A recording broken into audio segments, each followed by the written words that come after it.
बच्चों नमस्कार सभी। तो कैसे आप सभी, उम्मीद करते हैं आप सभी बहुत मस्त होंगे।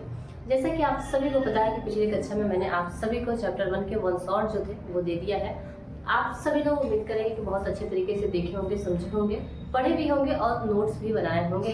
तो आज आप सभी के लिए मैं लेके आई हूँ दूसरे चैप्टर का यानी कि अम्ल क्षार एवं लवण का 1 शॉर्ट, जो आप सभी लोगों को बहुत हेल्पफुल होने वाला है परीक्षा के नजरिए से। ठीक है, आप सभी को पता है कि आप सभी की परीक्षाएं बहुत नजदीक आ चुकी हैं, तो आप ऐसे एक एक टॉपिक करेंगे तो कवर नहीं हो पाएगा।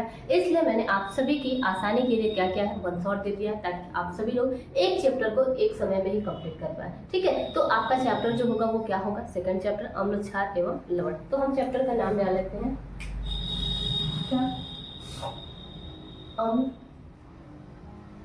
क्षार एवं लवण। ठीक है, इसी को इंग्लिश में हम क्या कहते हैं, अम्ल को एसिड कहते हैं, इसको बेस कहते हैं। ठीक है, क्या एसिड बेस एंड साल्ट होता है। ठीक है, लवण को हम क्या कहते हैं, तो साल्ट कहते हैं। ये है आपका क्या चैप्टर नेम। इसमें हम लोग जानेंगे क्या, सबसे पहले अम्ल के बारे में, उसके बाद क्षार के बारे में, उसके बाद लवण के बारे में, और भी चीजें इसमें दी हुई है उसको हम धीरे धीरे करके क्रम में पढ़ते चलेंगे। ठीक है, तो हेडिंग लगा लेंगे हम क्या, अम्ल के बारे में। अम्ल, ठीक है, अम्ल की परिभाषाएं देखिए बहुत सारे होते हैं, लेकिन हम अम्ल की परिभाषा जो देखेंगे वो आर्हेनियस के अनुसार देखेंगे, क्योंकि आप सभी से कभी कभी परिभाषा आर्हेनियस का पूछ लेता है। तो हम चाहेंगे कि आप सभी लोग एक साथ दो काम करें, यानी कि अम्ल की परिभाषा भी जान लें और आर्हेनियस ने क्या बताया था ये चीज भी आप सभी लोग जान लें। ठीक है, तो आर्हेनियस ने बताया था कि वह जलीय, ठीक है, क्या वह पदार्थ जो जलीय विलयन में क्या करता है, H+ आयन देता है, ये आर्हेनियस ने भी बताया था। और अम्ल की जो परिभाषा होती है वह भी क्या होता है, जलीय विलयन में H+ आयन देता है। ठीक है, तो आप लिखना चाहेंगे तो लिख सकते हैं क्या, आर्हेनियस के अनुसार, या फिर वे पदार्थ जो जलीय विलयन में क्या करता है, H+ आयन देता है, क्या कहलाता है, अम्ल कहलाता है। जैसे एग्जांपल भी आप सभी को हम दे देंगे। ठीक है, क्या वह पदार्थ जो जलीय विलयन में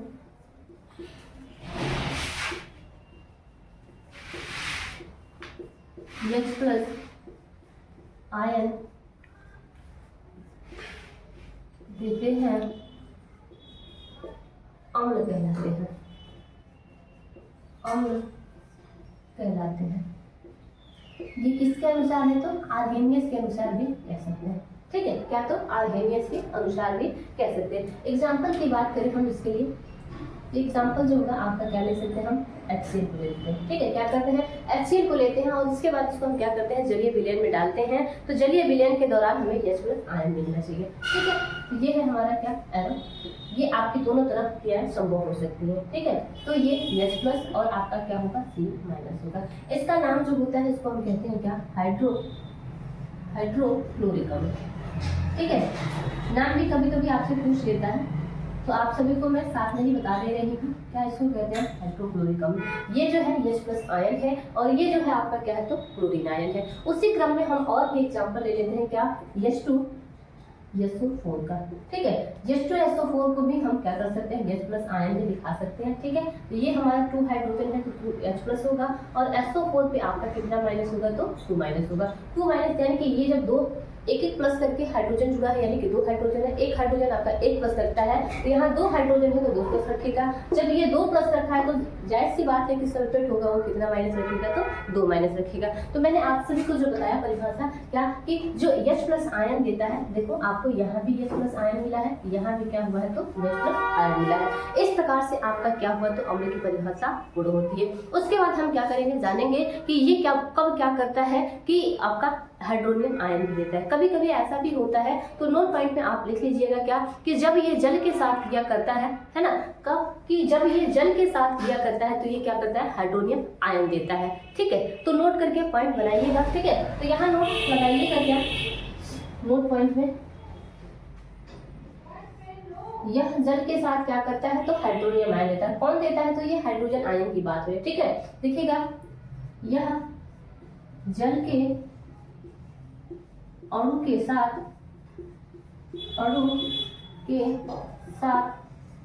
संयोग करके हाइड्रोनियम आयन देता है। हाइड्रोनियम आयन का फार्मूला जो होता है ये होता है, ठीक है। इसको कहते हैं हम क्या, हाइड्रोनियम आयन, ठीक है, क्या, हाइड्रोनियम आयन देता है, ठीक है। ये हाइड्रोनियम आयन जो है उसका यानी कि H+ क्या लेना है, हमें कहा है कि यह जल के साथ, यानी कि कौन, ये जो H+ है, तो यह जल के साथ मिलेगा। जल का फॉर्मूला ये होता है, जब ये दोनों मिलता है, ठीक है, तो ये क्या करता है, H3O और ये प्लस होता है, ठीक है। इसी को हम क्या कहते हैं, तो हाइड्रोनियम आयन कहते हैं, ठीक है। क्या, हाइड्रोनियम आयन। ये हुआ आपका क्या, अम्ल की परिभाषा। उसके बाद हम जानेंगे कि अम्ल की, ठीक है, कि भौतिक गुण क्या होते हैं, रासायनिक गुण क्या होते हैं, उसके साथ साथ उपयोग क्या होते हैं, गुण, यानी कि हेडिंग लगाएंगे हम क्या, अम्ल के भौतिक गुण, ठीक है, अम्ल के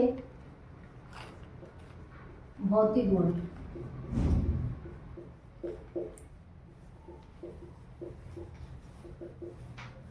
अम्ल का भौतिक गुण यानी कि आप कैसे पता कर सकते हैं, भौतिक अवस्था तो आप सभी को पता है, यानी कि क्या होती है, उसकी अवस्था में परिवर्तन हो जाती है, ठीक है। तो अम्ल का अगर हम पहचान करने की बात करें तो हम उसके स्वाद से क्या कर सकते हैं, पहचान सकते हैं। अम्ल स्वाद में कैसा होता है, खट्टा होता है। उसके बाद दूसरी बात करें हम भौतिक गुण की, तो यह क्या करता है, नीले लिटमस को लाल करता है। या फिर तीसरा ये भी कह सकते हैं, यह क्या करता है, किसी चीज को गला देता है, यानी कि जहाँ वो पड़ जाता है वहाँ का वो प्रभाव, अपनी प्रभाव डालता है और वहाँ की चीजें क्या होती है, खत्म हो जाती है, ठीक है। तो आप पहला लिखिएगा क्या, पहला, यह स्वाद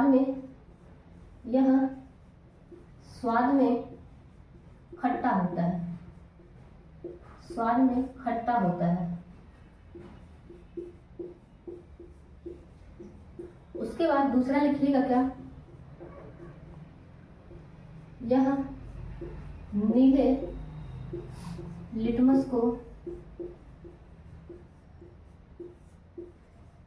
लाल कर देता है, लाल कर देता है।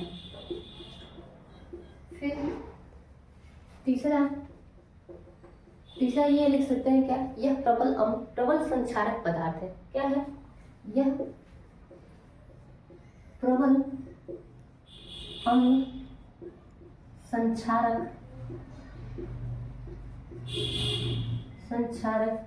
पदार्थ है,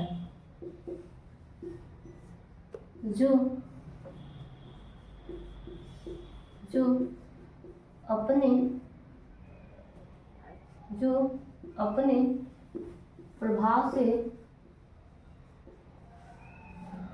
किसी भी पदार्थ को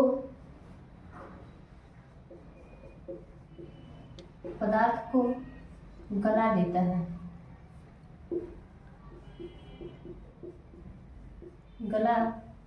देता है, ठीक है।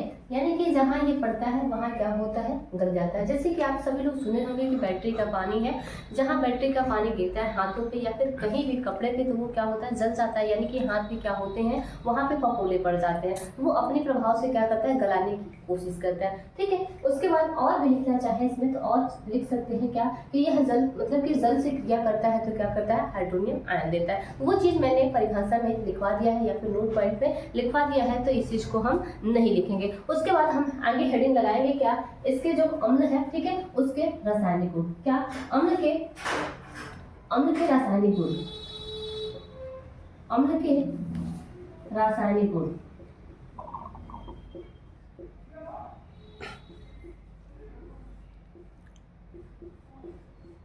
ठीक है।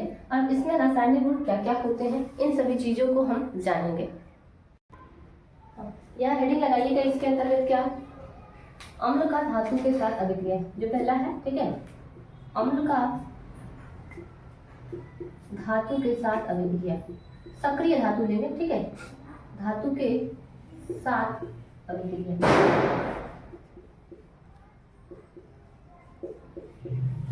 ठीक है। इसको रिएक्शन के माध्यम से देख लेंगे कि आप सभी को पता है कि केमिकल में क्या होगा, यानी कि रासायनिक गुण में क्या होता है, रिएक्शन होता है। तो इस रिएक्शन को हम क्या करेंगे, जानेंगे, ठीक है। तो फिर ऊपर हम लिखेंगे क्या, यहाँ से तो ऊपर लिखते हैं क्या, जैसे कि इसमें है आपका अम्ल, उसके बाद क्या लेना है आपको, तो सक्रिय धातु लेना है, ठीक है।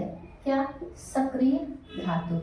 जब ये दोनों आपस में मिलकर क्रिया करते हैं तो क्या बनाते हैं, लवण बनाते हैं, और उसके बाद ये हाइड्रोजन गैस को विस्थापित करते हैं। क्या, हाइड्रोजन गैस को क्या करते हैं, अलग कर देते हैं। ठीक है, तो ये आपका क्या है, ये लिखित समीकरण। ठीक है, इसको हम क्या करेंगे, सूत्र के माध्यम से लिखेंगे। तो अम्ल को हम ले लेते हैं क्या, H2SO4, एक प्रकार का आपका क्या है तो अम्ल ही है। उसके बाद सक्रिय धातु जैसे कि हमने क्या ले लिया, Zn को ले लिया। ये आपका क्या है, एक सक्रिय धातु है। जब ये दोनों आपस में क्रिया करते हैं तो क्या कर रहा है आपसे कि ये लवण बनाता है। लवण बनाने का मतलब क्या है, ये जो Zn है आपका ये सल्फेट के साथ क्रिया करेगा, और उसके बाद ये कहा गया आपसे साफ साफ कि हाइड्रोजन गैस को क्या करता है, विस्थापित करता है। तो यहाँ से केवल और केवल हाइड्रोजन को अलग कर दीजिए। ठीक है, तो यहाँ से जब आप हाइड्रोजन को अलग करेंगे, ये H2 आपका बाहर हो जाएगा, तो बचेगा क्या आपका, तो ZnSO4, यानी कि ये आपका क्या हो जाएगा, समीकरण हो जाएगा। तो यहाँ से ये आपका क्या है, अम्ल के साथ क्रिया। ठीक है,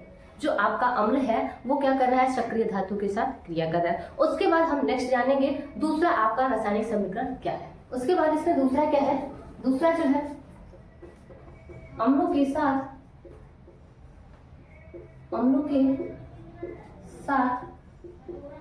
धात्विक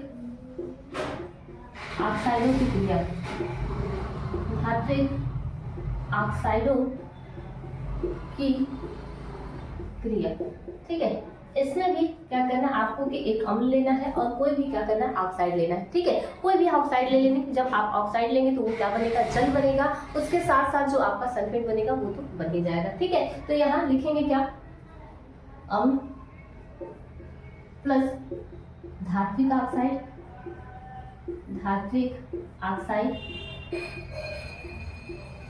इसके बाद जब ये क्रिया करेगा तो आपका बनेगा क्या, ये आपका बन जाएगा लवण, और उसके साथ साथ क्या, तो जल। ठीक है, ये क्या बनेगा, लवण बनेगा और जल बनेगा। इसमें एग्जांपल हम ले लेते हैं क्या, कोई भी HCl, उसके बाद हम क्या करते हैं, धात्विक ऑक्साइड जैसे कि CaO ले लेते हैं। ठीक है, क्या करते हैं तो CaO ले लेते हैं। उसके बाद इसमें हम रिएक्शन को करेंगे। ये रिएक्शन के दौरान आपका देगा क्या, कहा गया है कि लवण देगा। ठीक है, लवण और जल। तो जल का फॉर्मूला आप सभी को पता है, क्या होता है, H2O होता है ना, क्या होता है तो H2O होता है। ये आपका जल हो गया। उसके बाद ये लवण की बात है, तो लवण में क्या होगा, प्लस माइनस दोनों उपस्थित होगा। तो प्लस माइनस यानी कि ये आपका क्या है, ये प्लस है और ये वाला आपका माइनस है। तो यहाँ हम लिखेंगे क्या, CaCl2। अब उसके बाद हम लिखेंगे क्या, ये समीकरण संतुलित है या असंतुलित है। तो यहाँ से देखो आपका हाइड्रोजन की संख्या 1 है और यहाँ 2 है। तो जब भी आपको समीकरण में ऐसा दिखे तो जिधर की संख्या कम होती है उधर संख्या हम क्या करते हैं, गुणा करके बढ़ा लेते हैं। तो यहाँ हमारा 2 है, तो इसको भी हम क्या करेंगे, यहाँ से 2 करेंगे। ठीक है, जैसे ही यहाँ हम 2 करेंगे तो क्या होगा, 2 हाइड्रोजन यहाँ हमारा हो जाएगा और यहाँ भी हमारा 2 हाइड्रोजन हो जाएगा। उसके बाद ये क्लोरीन की बात करें तो यहाँ भी 2 क्लोरीन है और यहाँ भी आपका क्या है, तो 2 क्लोरीन है, यानी कि ये आपका बराबर हो गया। उसके बाद और भी देख लेंगे, ये जो कैल्शियम है यहाँ भी 1 है, यहाँ भी 1 है। ऑक्सीजन की बात करें, यहाँ भी 1 है और यहाँ भी 1 है। इसका नाम हम आप सभी को बता दें, ये क्या है आपका, तो हाइड्रोक्लोरिक अम्ल, और ये जो है आपका क्या है, चूना कह सकते हैं, या फिर इसी का नाम होता है क्या, कैल्शियम ऑक्साइड। क्या, कैल्शियम ऑक्साइड। ठीक है, कैल्शियम ऑक्साइड। और ये जो है आपका क्या है, कैल्शियम क्लोराइड। क्या है, कैल्शियम क्लोराइड,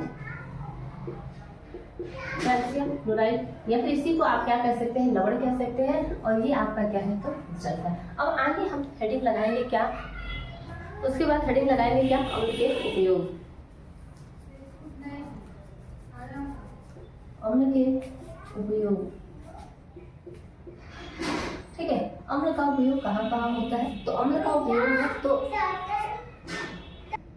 हाँ, उपयोग में पहला आप सभी लोग जान सकते हैं क्या, कि ये जो क्लोराइड है या फिर क्लोरीन गैस बनाना है तो उसमें हम यूज कर सकते हैं। उसके बाद जो लोहा है उसको कलई से पहले, यानी कि जो कलई करते हैं यानी कि पॉलिश करते हैं, उससे पहले साफ करना अगर लोहे को, तब भी हम यूज कर सकते हैं।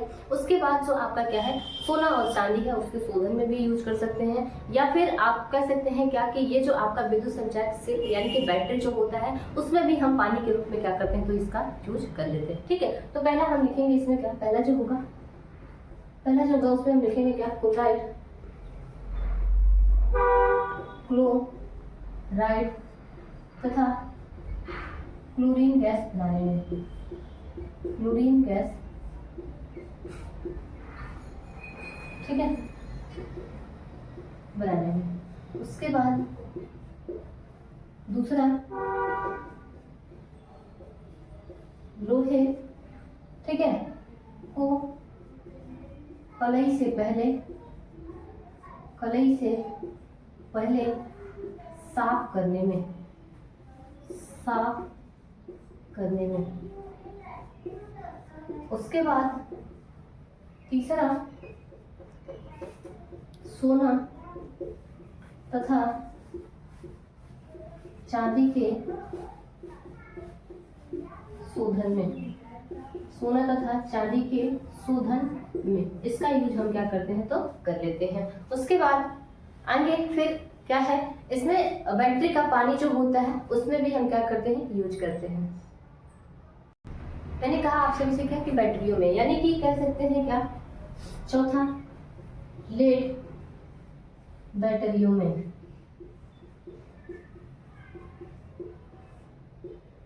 वो पानी कौन सा होता है, सल्फ्यूरिक अम्ल का होता है, ठीक है। उसके बाद पांचवा आपके क्या हो जाएगा, औषधि बनाने के लिए, ठीक है। तो आप कह सकते हैं क्या, उर्वरक, विस्फोटक और औषधि बनाने में, ठीक है। क्या, उर्वरक, औषधि, सॉरी, उर्वरक, विस्फोटक, रंग एवं औषधि बनाने में,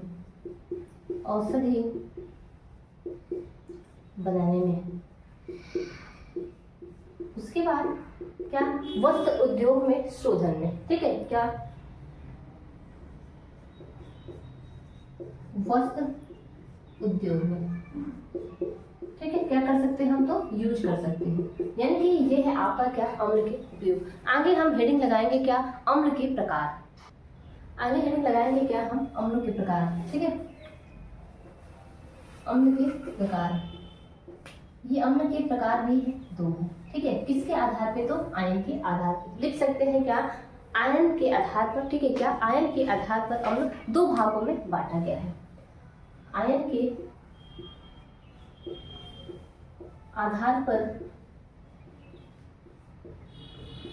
अम्ल को दो भागों में बांटा गया है, दो भागों में बांटा गया है,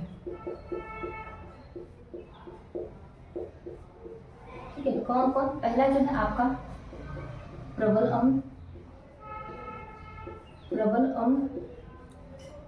दूसरा जो है क्या है, दुर्बल अम्ल, ठीक है, दुर्बल अम्ल।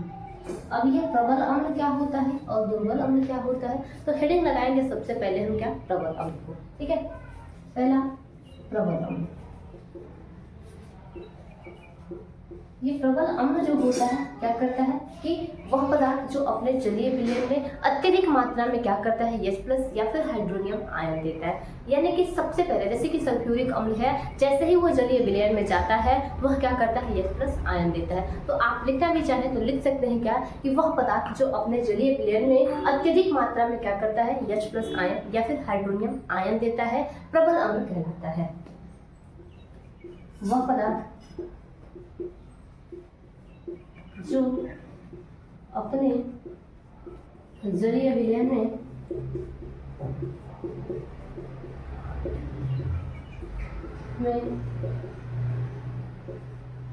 अत्यधिक मात्रा में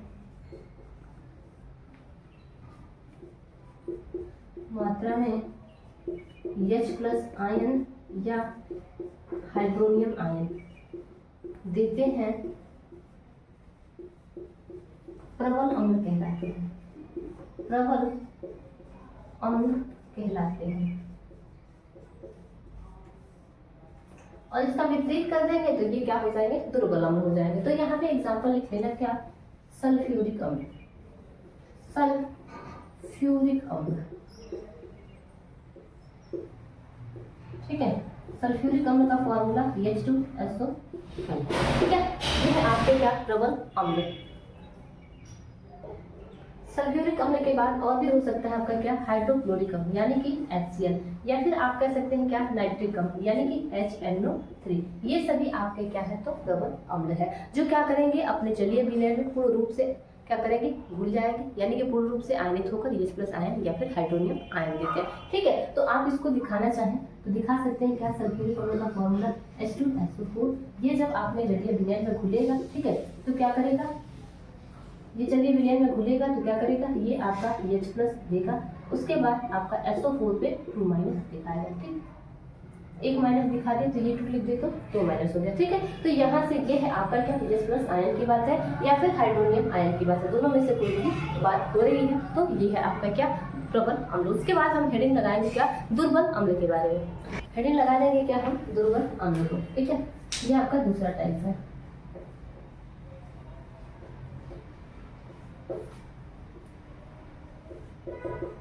क्या करेंगे इसमें, हम जानेंगे क्या कि इसका डेफिनेशन क्या होगा। तो कह सकते हैं कि वह पदार्थ जो अपने जलीय विलयन में पूर्ण रूप से क्या करते हैं, आयनित नहीं होते हैं और कम क्या करते हैं, H+ आयन या फिर हाइड्रोनियम आयन देते हैं, वही आपके क्या कहलाते हैं, दुर्बल अम्ल कहलाते हैं। जैसे कि आपका क्या हो जाएगा, हाइड्रोजन साइनाइड हो जाएगा। ठीक है, तो लिखिएगा मेरे साथ ही क्या, वह पदार्थ जो अपने जलीय विलयन में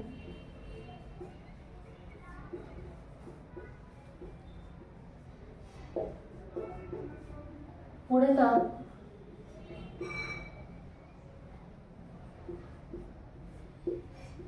आयनित नहीं होते हैं तथा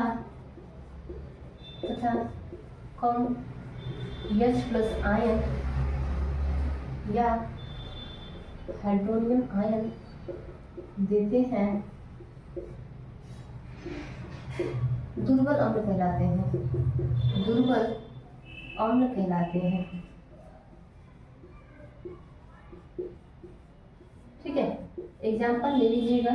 इसके लिए एग्जाम्पल क्या होगा आपका, तो हो जाएगा हाइड्रोजन साइनाइड, हाइड्रोजन साइनाइड या फिर एसिटिक अम्ल, एसिटिक अम्ल।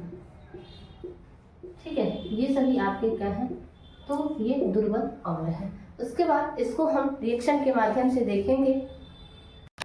रिएक्शन क्या है आपका, ले लेते हैं हाइड्रोजन साइनाइड को। ठीक है, हाइड्रोजन साइनाइड का फॉर्मूला क्या होता है, HCl होता है। ठीक है, जब ये क्या करता है, रिया करता है आपका जलीय विलयन में जाता है, तो क्या करता है, ये H+ आयन देता है, उसके बाद क्या करता है, ये आपका Cl- बाहर निकलता है। ठीक है, तो यही आपकी क्या है, H+ आयन की बात हो रही है। नाम लिख लीजिएगा, इसका क्या होता है, हाइड्रोजन साइनाइड। ठीक है, बाकी तो आप सभी को पता है ये क्या है आपका, तो अलग से हाइड्रोजन आयन है और ये आपका क्या है, तो साइनाइड आयन है। ठीक है, उसके बाद अब हम अलग से हेडिंग देखेंगे क्या, क्षार को। हम क्या, क्षारक।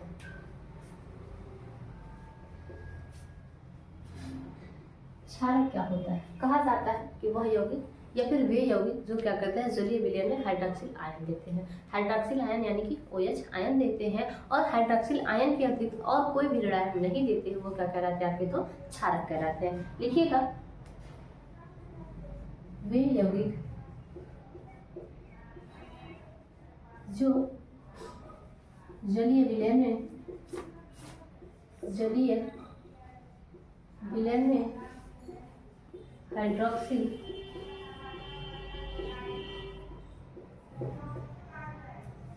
आयन, हाइड्रॉक्सिल आयन का फॉर्मूला जो होता है वो क्या होता है, OH- होता है। ठीक है, देते हैं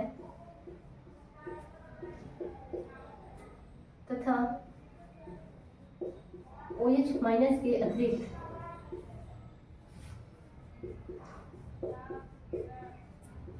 कोई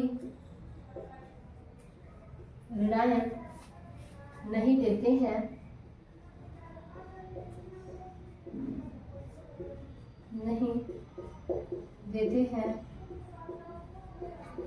क्षारक कहलाते हैं, क्षारक कहलाते हैं।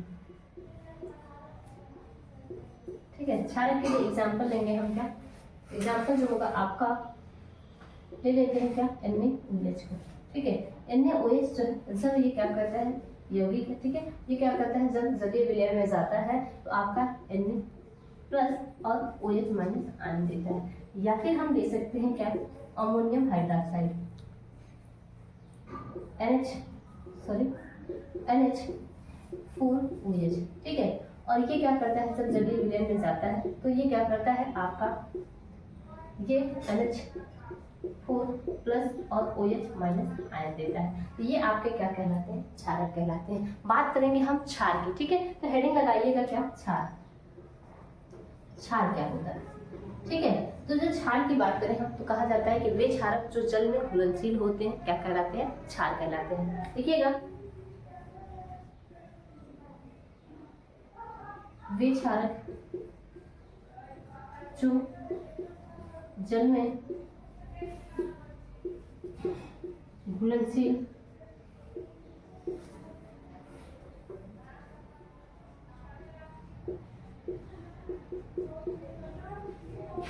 होते हैं क्षार कहलाते हैं, क्षार कहलाते हैं। जैसे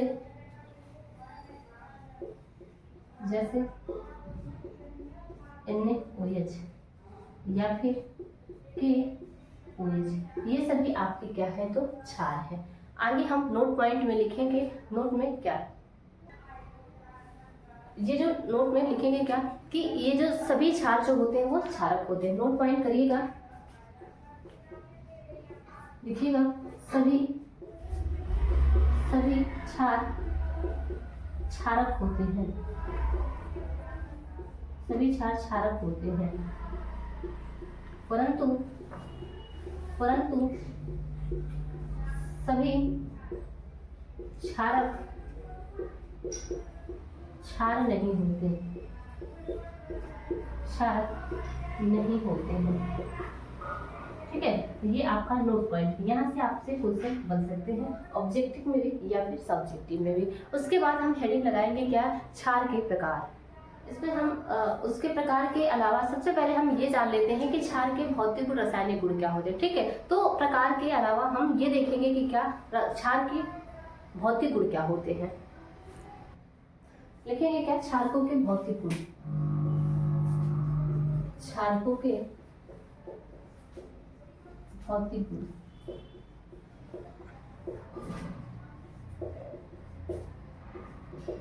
ठीक है। क्षारकों के भौतिक गुण में पहला क्या होता है, जैसे पहले मैंने अम्ल की बात बताई है उसी क्रम में हम चल रहे हैं क्या, क्षारक के बारे में, ठीक है। तो पहला जो होता है यह स्वाद में तीक्ष्ण होता है, यह स्वाद में तीक्ष्ण होता है, यानी कि तीखा जिसको कहते हैं, तिरछा कहते हैं, ठीक है। अब वो टेढ़ा और तिरछा वाली नहीं है, मतलब कि ये जो तीक्ष्ण की बात है, तीखा की बात है, वो है, ठीक है। उसके बाद यह लाल लिटमस को नीला करता है,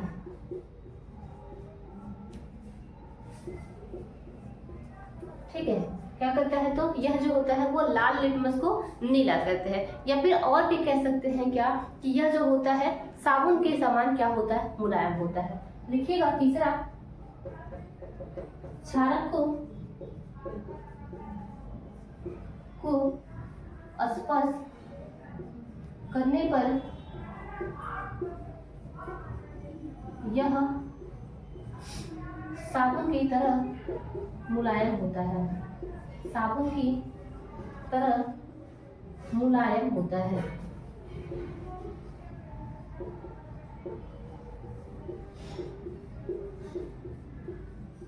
ठीक है। जैसे हम अम्ल में बात कर रहे थे क्या कि वह संक्षारक की तरह क्या करता है, किसी चीज को गला देता है। उसी प्रकार से क्या होता है, प्रबल क्षारक जो होता है वह भी संक्षारक की पदार्थ होता है, वह भी क्या करता है, अपने प्रभाव से किसी चीज को गला देता है। वो भी चीजें आप लिख सकते हैं, ठीक है। तो चौथा लिख लीजिएगा, प्रबल क्षारक अम्ल की भांति कार्य करता है, अम्ल की भांति कार्य करता है या अपने प्रभाव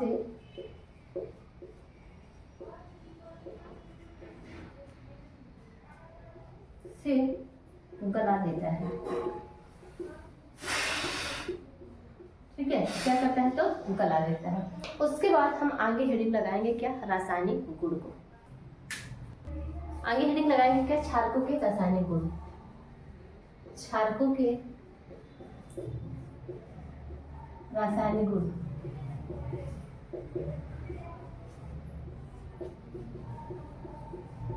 ये भी क्या करता है, अम्ल की भांति क्या करता है, सक्रिय धातु से क्रिया करता है, और करने के बाद जैसे वो क्या कर रहा था, आपका कुछ सल्फेट बना रहा था और हाइड्रोजन गैस को विस्थापित कर रहा था, यानी कि इसमें क्या होगा, हाइड्रोजन गैस को विस्थापित करेगा।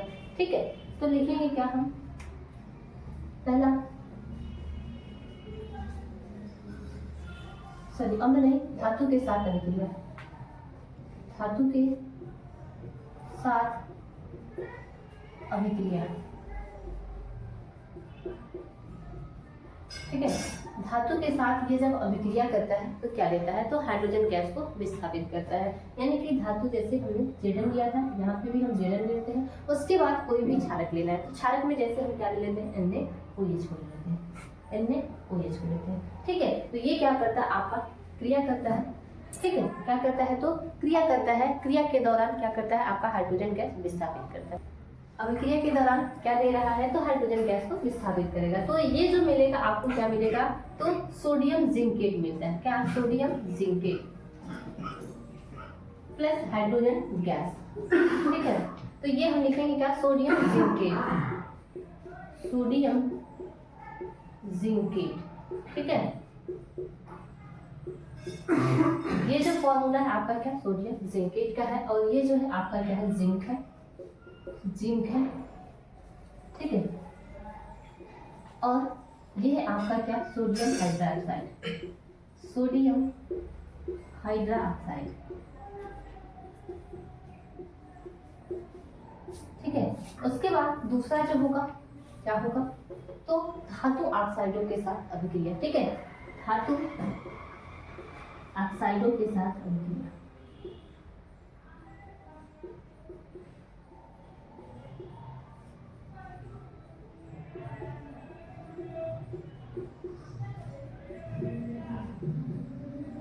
जैसे उसमें भी क्या हो रहा था, जब धातु ऑक्साइड के साथ क्रिया हो रही थी तो लवण और जल बन रहा था। तो ये आप सभी के लिए मैं छोड़ दे रही हूँ, आपको क्या लेना है, कोई भी धातु ऑक्साइड लेना है। ठीक है, कोई भी धातु ऑक्साइड लेना है। उसके बाद क्या करना है, आपको कोई भी क्षारक लेना है, और दोनों को जब क्रिया कराना है तो वहाँ पे आपका एक लवण बनना चाहिए और एक क्या बनना चाहिए, तो जल बनना चाहिए। तो यहाँ ये आपको मैं छोड़ रही हूँ, आप सभी लोग अम्ल की भांति इसको पूरा कर लीजिएगा। उसके बाद हम हेडिंग लगाएंगे क्या, क्षारक के उपयोग।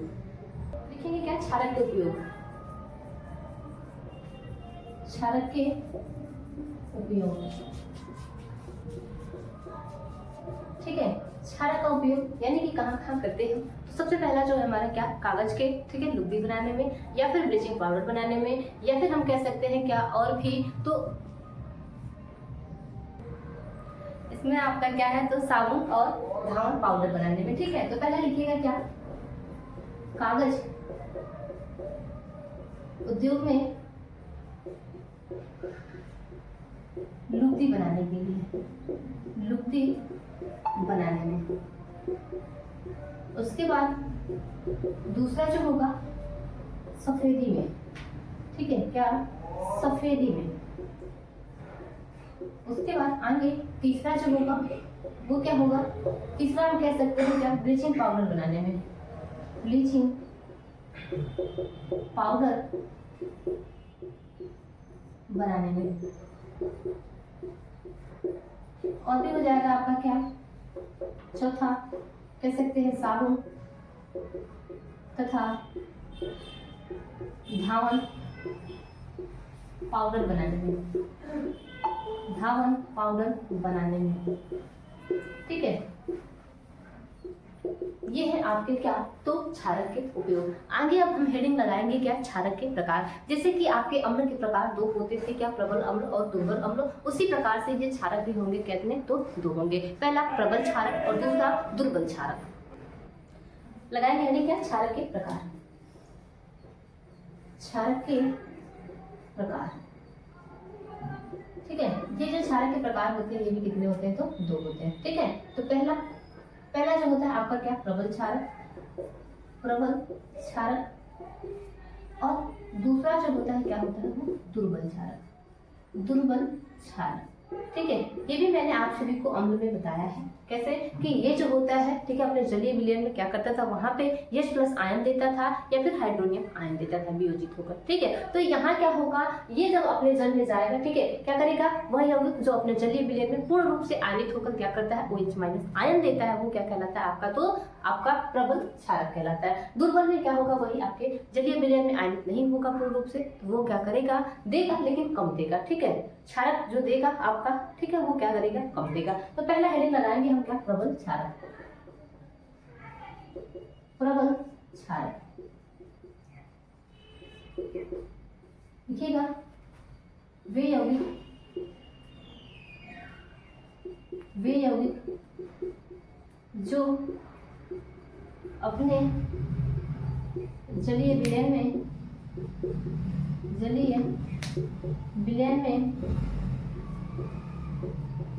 पूर्णतः आयनित होकर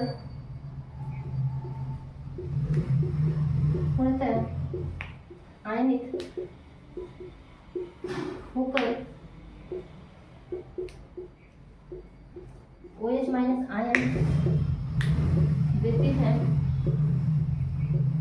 हैं, प्रबल क्षारक कहलाते हैं, प्रबल क्षारक कहलाते हैं, ठीक है। इसे एग्जाम्पल की बात करें हम, तो एग्जाम्पल आपका क्या हो जाएगा, तो ले लेंगे हम NaOH को, या फिर हम ले सकते हैं क्या, KOOH को, ठीक है। ये सभी आपके क्या होते हैं, तो प्रबल क्षारक होते हैं। इसमें हम बात करेंगे इसको तोड़ने की, ठीक है। तो अगर हम क्या करते हैं, KOH को क्या करते हैं, जलीय विलयन में डालते हैं, ठीक है, तो ये क्या होता है आपका, तो K+ में और आपका OH- में अवघटित हो जाता है, यानी कि यही टूटने की बात हो रही है। उसके बाद हेडिंग हम लगाएंगे क्या, दुर्बल क्षारक, ठीक है। दूसरा जो है आपका क्या है, तो दुर्बल क्षारक है। इसमें क्या होगा, वे यौगिक जो जलीय विलयन में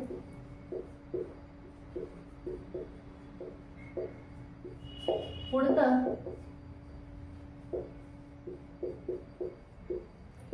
हानित नहीं होते हैं,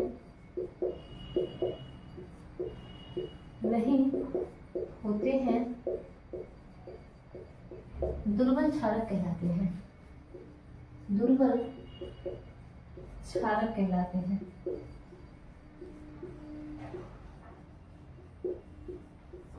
ठीक है।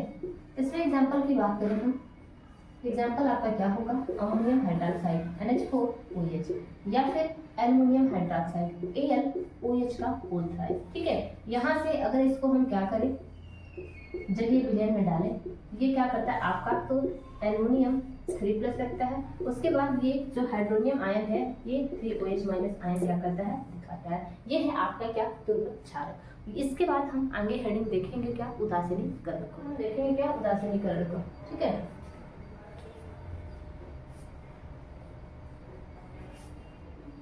इसी को हम लवण भी कहते हैं, ठीक है। क्या कहते हैं, तो लवण भी कहते हैं। ये आपसे पूछे जाते हैं, उदासीनीकरण अभिक्रिया क्या होती है, ठीक है। तो इसमें लिखिएगा क्या, कि जब अम्ल व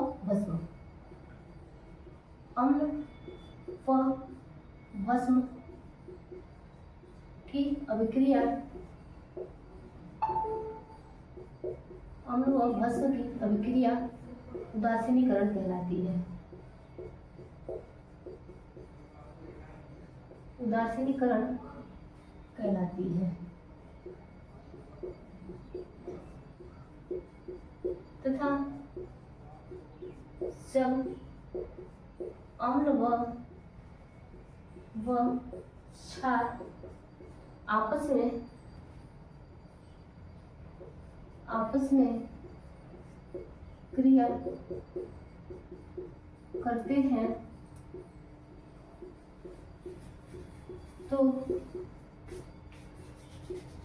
लवण तथा जल प्राप्त होता है।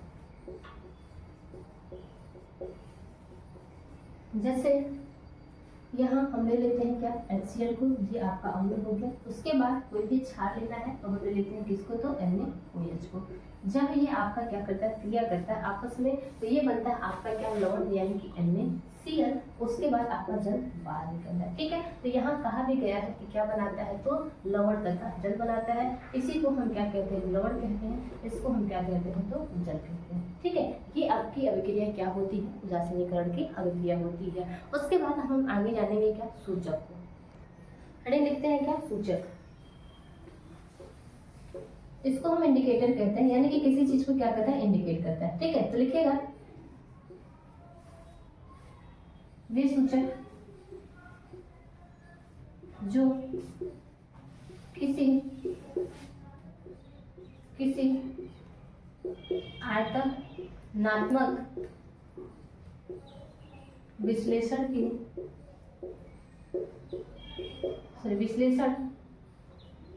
में किसी रासायनिक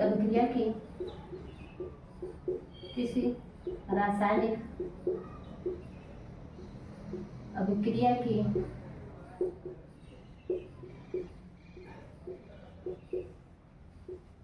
पूर्ण होने की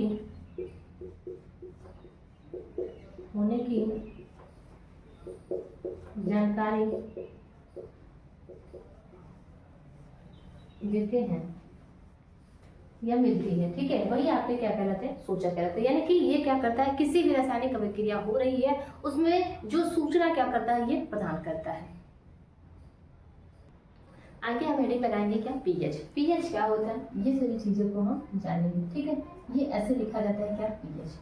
ये पीएच को हम कहते हैं क्या, कि पीएच एक प्रकार की आपकी स्केल होती है, जिससे हम क्या करते हैं, किसी भी अम्ल या क्षार की क्या करते हैं, तो जांच करते हैं। अम्ल या क्षार की जांच करने के लिए हम क्या करते हैं, पीएच स्केल का यूज करते हैं। और उसमें क्या होता है, विलयन में किसकी माप होती है, तो हाइड्रोजन की माप को हम ज्ञात करते हैं। तो लिखिएगा, पीएच यह एक प्रकार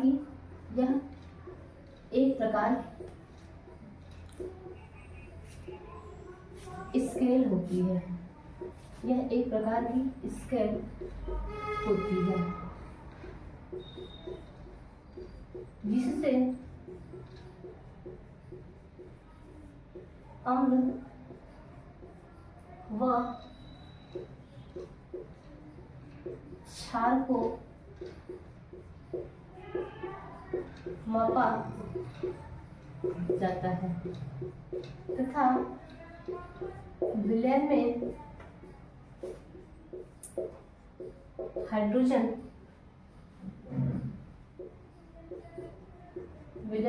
हाइड्रोजन की सांद्रता की माप होती है,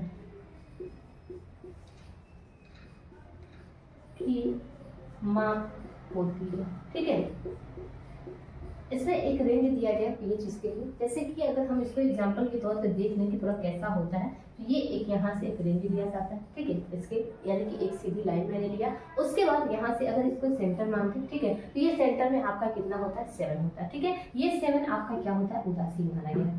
क्या स्केल में अगर सांद्रता मापने के लिए यूज किया जाता है, तो ये 7 में आपका क्या होता है, उदासीन होता है। अगर वही 7 से कम होता है, ठीक है, क्या होता है, अगर ये 7 से कम होता है तो ये अम्लीय होता है, क्या अम्लीय होता है। यानी कि अगर ये 6.9 भी है तो ये कैसा है, अम्लीय है। अगर वही 7.1 है, क्या है, 7.1 हो जाता है, तब ये कैसा हो जाता है, क्षारीय। यानी कि किसी भी चीज का एक रेंज में दिया जाता है, पूछा भी जाता है आपसे से कि इसका, यानी कि ये जब 7 दिया है तो यह कैसा है।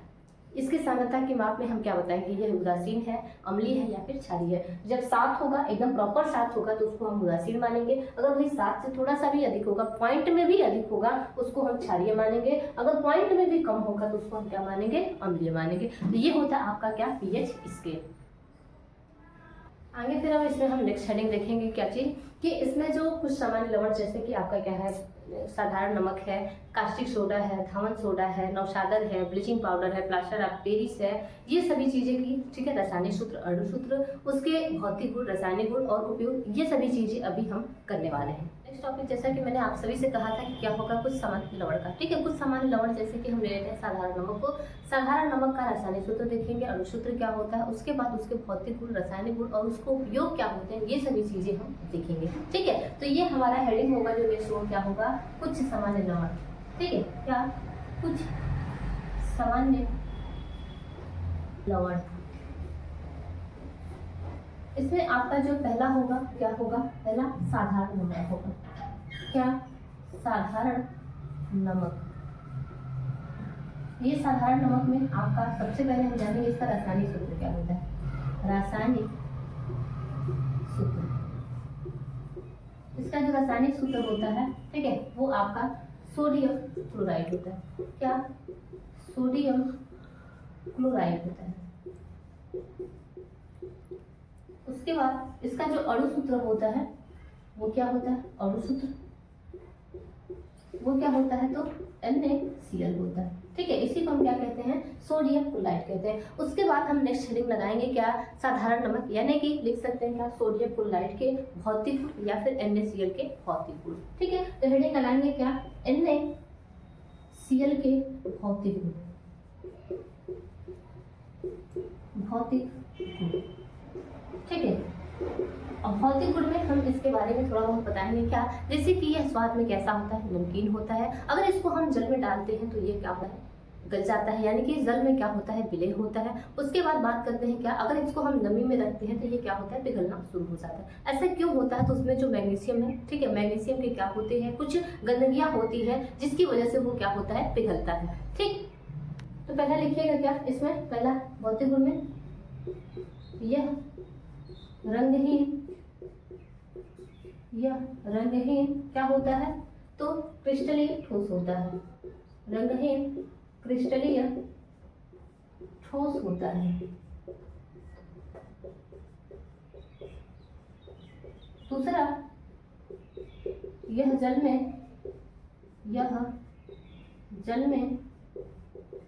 अत्यधिक,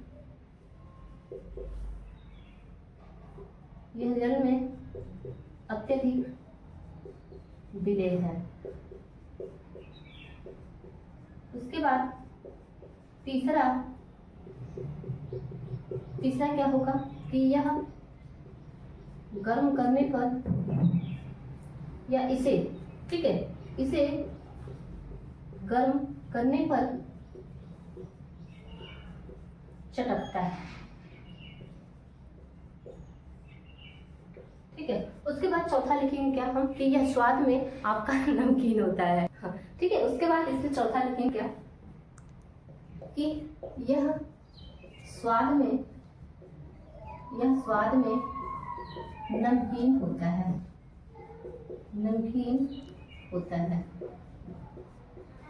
उसके बाद पांचवा जो है क्या है, इसे नमी में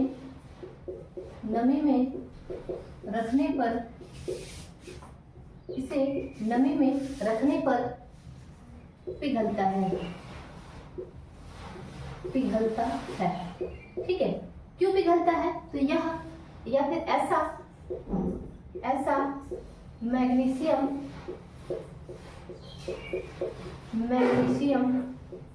क्लोराइड के अशुद्धि के कारण होता है।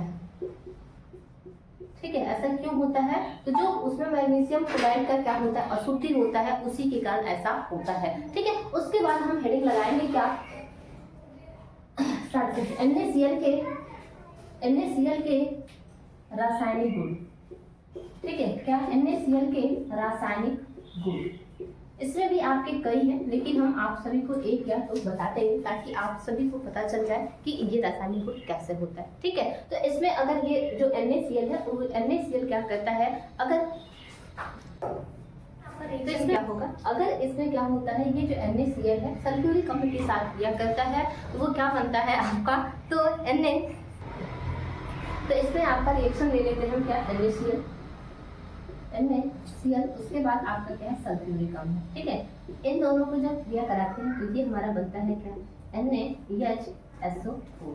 ठीक है, उसके बाद हमारा क्या होता है, HCl बाहर निकल जाता है। यहाँ से देख लेना आप सभी लोग, ये जो है सोडियम, सोडियम यहाँ पे भी एक है, यहाँ भी एक है। उसके बाद क्लोरीन की बात करें, यहाँ भी क्लोरीन है, यहाँ भी क्लोरीन एक है। उसके बाद सल्फेट का पूरा बात करें तो यहाँ सल्फेट आपका एक है, यहाँ भी एक है। हाइड्रोजन की संख्या 2 है, तो यहाँ एक है और यहाँ एक है, यानी कि हाइड्रोजन की भी संख्या आपकी क्या है, तो बराबर है। फिर से हम क्या करेंगे इसका, यानी कि सोडियम हाइड्रोजन सल्फेट का क्रिया फिर से हम क्या करते हैं, NaCl साथ कराते हैं। तो ये हमारा क्या मिलता है, ये जो है हमारा मिल जाता है क्या, Na2SO4।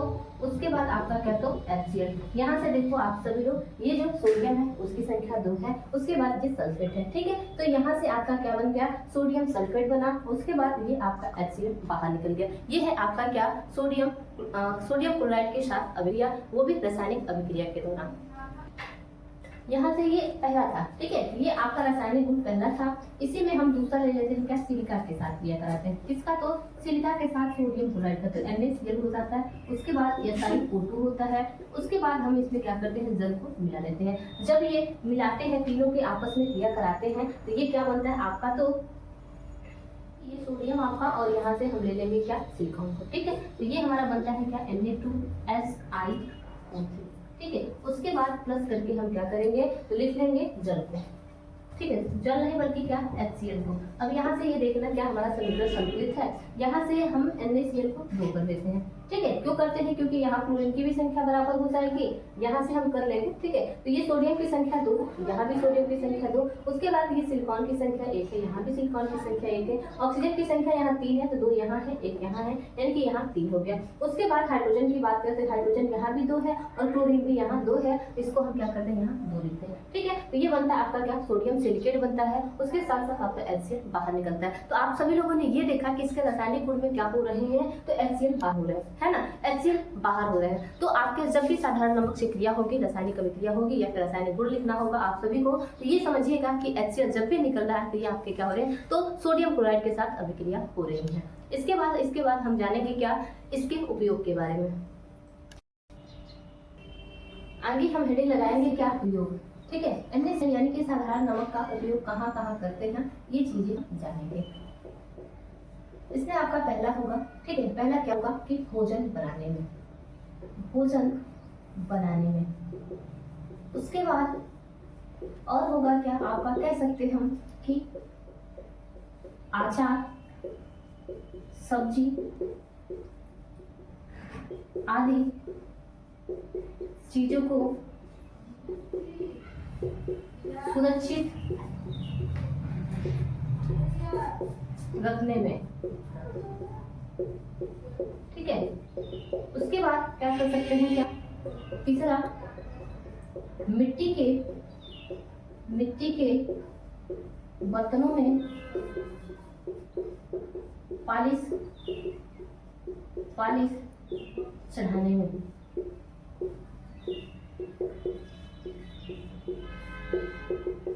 ये सभी चीजें हैं क्या, इसके उपयोग। उसके बाद हम आगे जानेंगे क्या, कास्टिक सोडा के बारे में, यानी कि कास्टिक सोडा क्या होता है, उसके रासायनिक सूत्र, उसके अणु सूत्र। जैसे ये पढ़े हैं वैसे ही हम नेक्स्ट करके चलते रहेंगे। कास्टिक सोडा, तो जैसा कि पीछे मैंने लिखा था क्या, इसका रासायनिक सूत्र लिखेंगे, रासायनिक सूत्र लिखेंगे। रासायनिक सूत्र इसका क्या होता है, तो कहा जाता है सोडियम हाइड्रोक्साइड, सोडियम हाइड्रोक्साइड,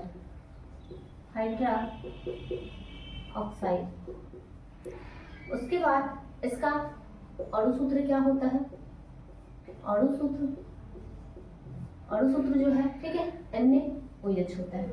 इसके बाद बात करेंगे हम क्या, इसके उपयोग की। ठीक है, तो हेडिंग लगा लेंगे हम क्या, कि NaOH के उपयोग, NaOH के उपयोग। ठीक है, इसका उपयोग कहाँ कहाँ होता है, तो सबसे पहले हम लिख सकते हैं क्या, साबुन तथा अपमार्जक। ठीक है, साबुन तथा अपमार्जक के रूप में। उसके बाद या फिर रेशे निर्माण में। ये सभी चीजें हम क्या करेंगे, तो लिखेंगे। हाँ, तो पहला लिखिएगा क्या, इसका उपयोग साबुन अपमार्जकों साबुन अपमार्जकों को बनाने में। दूसरा, रेसे निर्माण में, रेसे निर्माण में, ठीक है, इत्यादि जगहों पे क्या किया जाता है, इसका यूज किया जाता है। उसके बाद तीसरा हम देखेंगे क्या, धावन सोडा के बारे में, ठीक है। तो धावन सोडा, अब इसमें हम नेक्स्ट हेडिंग लगाएंगे क्या, धावन सोडा। उसके बाद हम हेडिंग लगाएंगे क्या, धावन सोडा, धावन सोडा, धावन सोडा, ठीक है। धावन सोडा का रासायनिक सूत्र, रासायनिक सूत्र, इसका रासायनिक सूत्र जो होता है वो क्या होता है, तो sodium carbonate, sorry sodium bicarbonate, sodium bicarbonate, sodium bicarbonate decahydrate, decahydrate, ठीक है। उसका अणु सूत्र की बात करें, अणु सूत्र, ठीक है। तो अणु सूत्र क्या होता है, सोडियम बाइकार्बोनेट यानी कि Na2CO3 इंटू 10H2, ये आपका डेका, ठीक है। ये 10 लिखने का मतलब क्या है, ये डेका है। उसके बाद बात करेंगे हम क्या, धावन सोडा के भौतिक गुण के, ठीक है। धावन सोडा के भौतिक गुण, भौतिक गुण, ठीक है। इसके भौतिक गुण भी क्या है, निम्न है। पहले लिखेंगे इसमें क्या, रंगहीन होता है, रंगहीन होता है। उसके बाद दूसरा लिखेंगे, धावन सोडा गंधहीन होता है।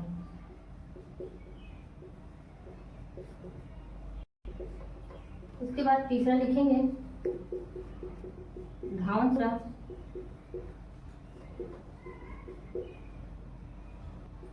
पारदर्शी क्रिस्टल ठोस होता है, क्रिस्टलीय ठोस होता है।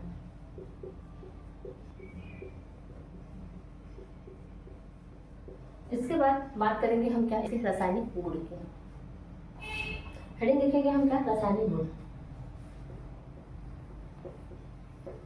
रासायनिक गुण, ठीक है।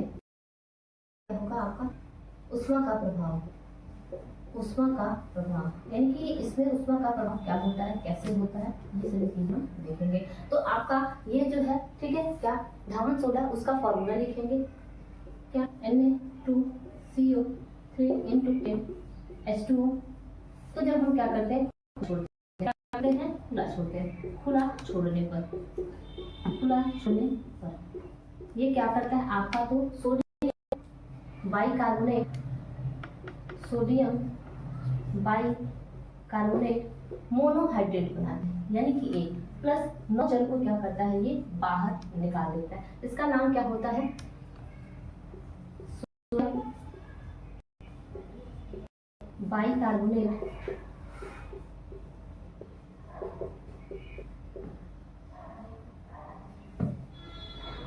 मोनोहाइड्रेट,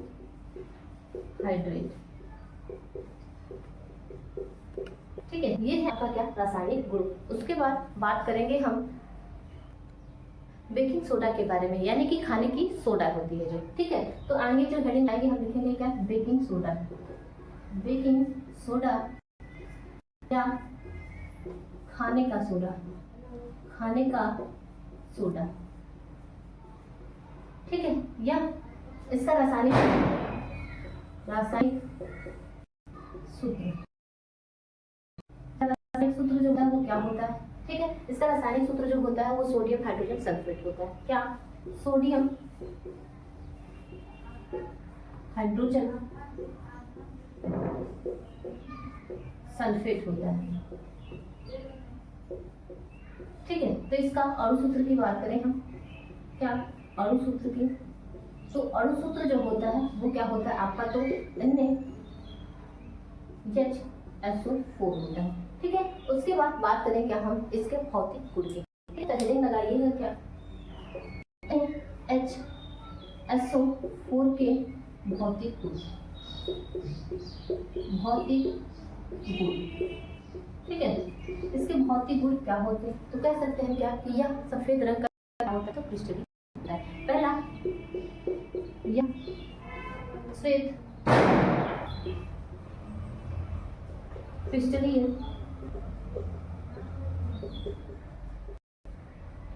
ठोस होता है। श्वेत क्या होता है, तो क्रिस्टलीन ठोस होता है।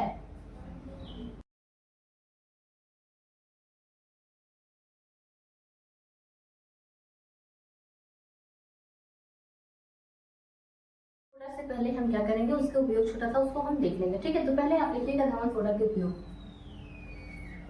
धावन सोडा के उपयोग।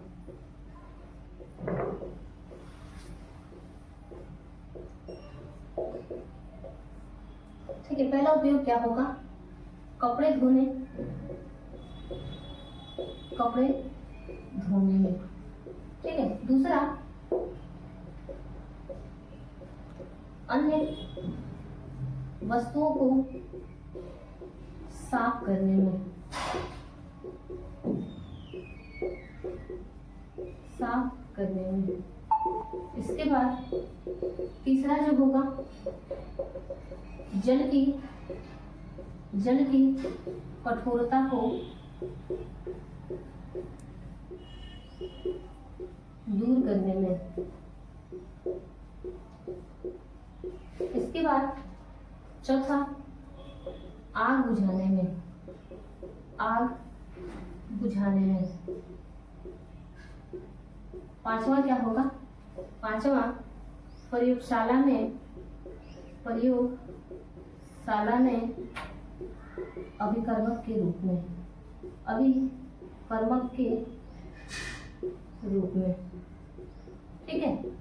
ये है आपका क्या, तो धावन सोडा के उपयोग। उसके बाद अब हम हेडिंग लगाएंगे बेकिंग सोडा या फिर खाने का सोडा। हेडिंग लगाएंगे क्या हम, बेकिंग सोडा, बेकिंग सोडा या खाने का सोडा।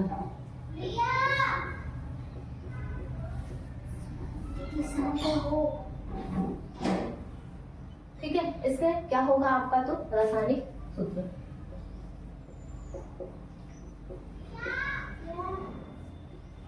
रासायनिक सूत्र, ठीक है। इसका रासायनिक सूत्र क्या होता है, तो सोडियम हाइड्रोजन कार्बोनेट। इसका जो सूत्र होता है वो क्या होता है, रासायनिक सूत्र सोडियम, ठीक है, सोडियम बाई कार्बोनेट होता है। क्या, sodium by carbonate, by carbonate.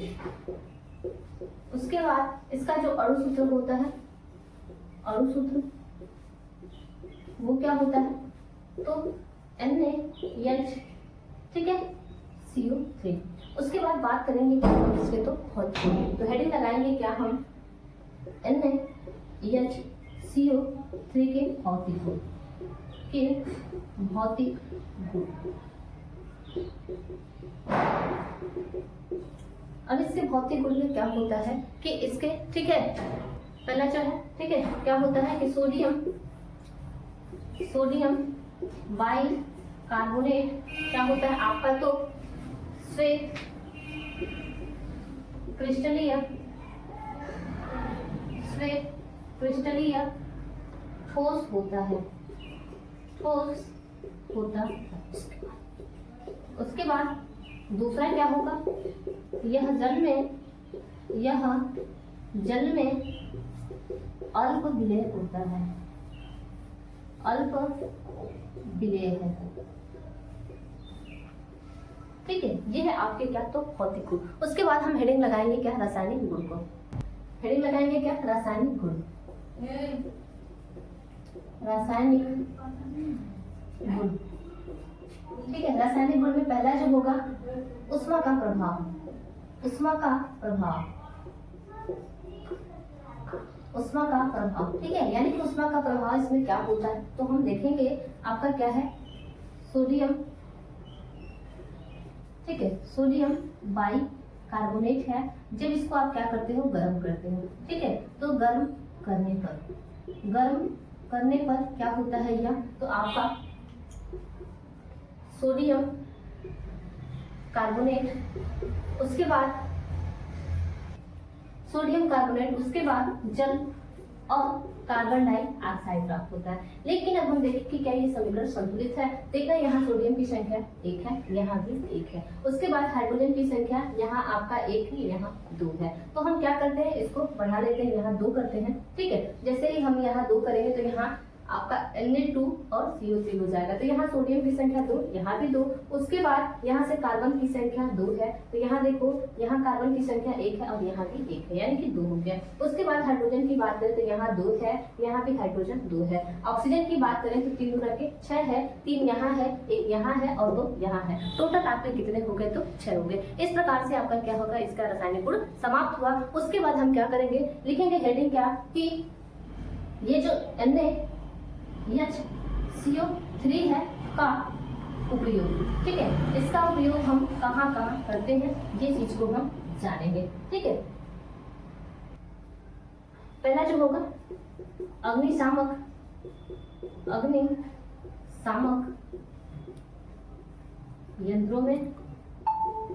यंत्रों में, दूसरा प्रतिरोधी के रूप में, यानी एंटीसेप्टिक के रूप में। उसके बाद तीसरा जो होगा प्रयोगशाला में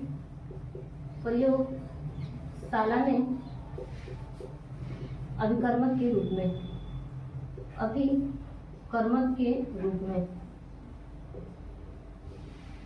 प्रयोगशाला में अभिकर्मक के रूप में। ये है आपका क्या, तो इसके उपयोग। फिर आगे हेडिंग लगाएंगे हम क्या, फिटकरी, ठीक है। फिटकरी का सूत्र क्या होता है, सबसे पहले हम जानेंगे क्या, रासायनिक सूत्र। इसका रासायनिक सूत्र क्या होता है, कहा जाता है क्या, पोटेशियम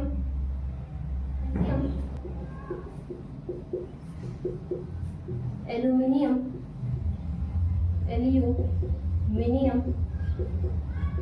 सल्फेट। इसके अणु सूत्र की बात करें हम, अणु सूत्र क्या होता है, K2SO4 SO4 का होल थ्राइस 24S2, ठीक है। इसके बाद क्या करेंगे, हम इसके उपयोग के बारे में जानेंगे। तो हेडिंग लगाएंगे क्या, फिटकरी के उपयोग, ठीक है। फिटकरी का उपयोग सबसे पहले हम जानेंगे कि ये जो होता है रक्त के बहाव को कम करने में किया जाता है। पहले लिखेंगे हम क्या, रक्त के बहाव को बंद करने में। उसके बाद दूसरा, कपड़े को रंगने में। तीसरा, कागज के उद्योग में। चौथा, औषधि के रूप में, ठीक है। ये है आपका क्या, तो फिटकरी। उसके बाद हम जानेंगे क्या, ब्लीचिंग पाउडर के बारे में। ब्लीचिंग पाउडर के रासायनिक सूत्र तथा अणु सूत्र। तो हेडिंग लगाएंगे क्या, विरंजक चूर्ण, या फिर इसी को हम क्या कहते हैं, या ब्लीचिंग पाउडर,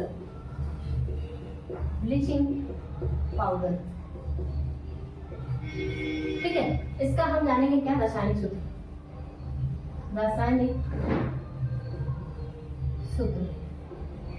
इसका रासायनिक सूत्र क्या होता है, तो रासायनिक सूत्र जो होता है, कैल्शियम हाइपोक्लोराइड, ठीक है। उसके बाद इसका अणु सूत्र और सूत्र जो होता है वो क्या होता है, तो CaOCl2। इसी को हम ब्लीचिंग पाउडर भी कहते हैं। तो आप सभी से व्यंजक चूर्ण ना पूछ के क्या पूछता है, ब्लीचिंग पाउडर पूछता है, ठीक है। उसके बाद हम क्या करेंगे, इसका उपयोग लिखेंगे, CaOCl2 के उपयोग। यह क्या करता है, यह जो होता है एक व्यंजक का काम करता है, यानी कि किसी चीज के कलर यानी कि रंग उड़ाने का काम करता है। तो देख सकते हैं क्या, यह विरंजक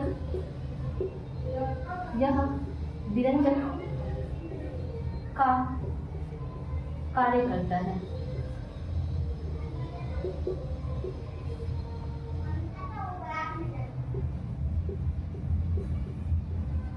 क्या करता है, यह विरंजक का कार्य करता है। दूसरा, यह जीवाणु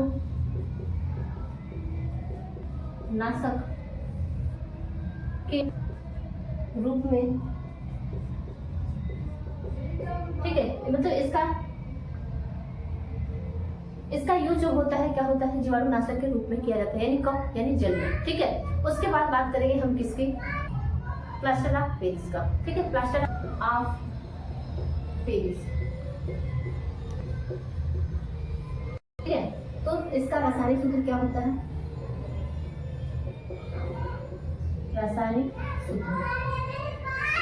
रासायनिक सूत्र क्या होता है इसका, कैल्शियम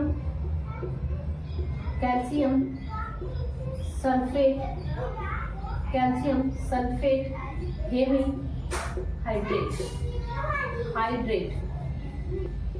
इसका अणु सूत्र क्या होता है, अणु सूत्र, ठीक है, क्या होता है, तो CaSO4 into half H2O। ये होता है आपका क्या, प्लास्टर ऑफ पेरिस। उसके बाद बात करेंगे क्या हम, तो CaSO4 into half H2O के उपयोग, ठीक है। इसका उपयोग जो होता है कहाँ, तो टूटी हुई हड्डियों के जोड़ने में, या फिर लिख सकते हैं आप क्या, शल्य चिकित्सा में हड्डियों को जोड़ने के लिए। पहला, शल्य चिकित्सा में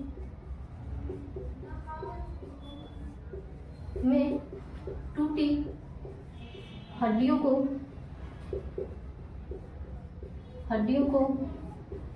जोड़ने में,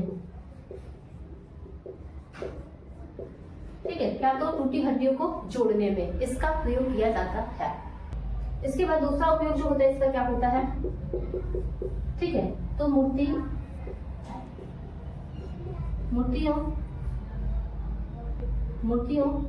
खिलौनों आदि बनाने में,